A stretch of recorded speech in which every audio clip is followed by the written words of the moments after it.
দর্শক এই মুহূর্তে আমরা দেখতে পাচ্ছি শাহবাগ থেকে কিন্তু মানিক মিয়া অ্যাভিনিউ যাচ্ছে নারীদের যে সেই শিকল ভাঙ্গার পদযাত্রা, সেই পদযাত্রা আমরা ইতিমধ্যে দেখতে পাচ্ছি।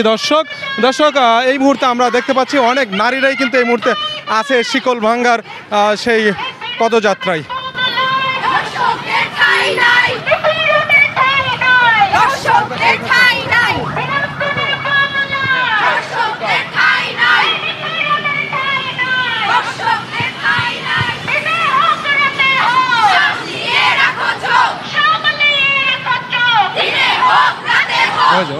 যাবো সামনে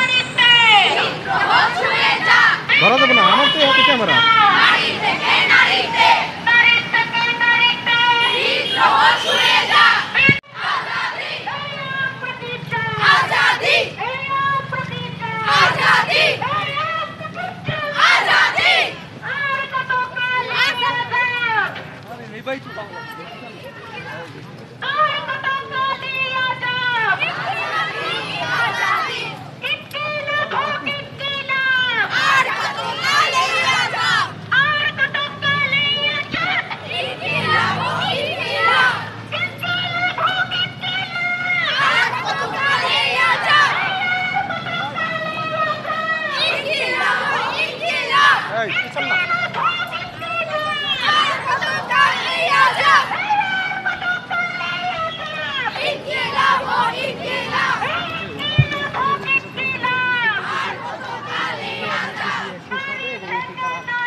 দর্শক এই মুহূর্তে আমরা দেখতে পাচ্ছি নারীদের যে শিকল ভাঙ্গার পদযাত্রা, সেই পদযাত্রাটি কিন্তু ইতিমধ্যে শাহবাগ জাদুঘর থেকে এইভাবেই পদযাত্রা করে কিন্তু তারা মানিক মিয়া অ্যাভিনিউ গিয়ে থামবে। আমরা ইতিমধ্যে দেখতে পাচ্ছি নারীদের যে এক অংশ কিন্তু মাঝরাতে এই পদযাত্রা অংশগ্রহণ করেছেন এবং অনেকেই কিন্তু এখানে উপস্থিত হয়ে কিন্তু তারা এখানে আসলে পদযাত্রায় করে কিন্তু আসলে শাহবাগ জাদুঘর থেকে কিন্তু মানিক মিয়া অ্যাভিনিউর দিকে যাচ্ছে আমরা দেখতে পাচ্ছি।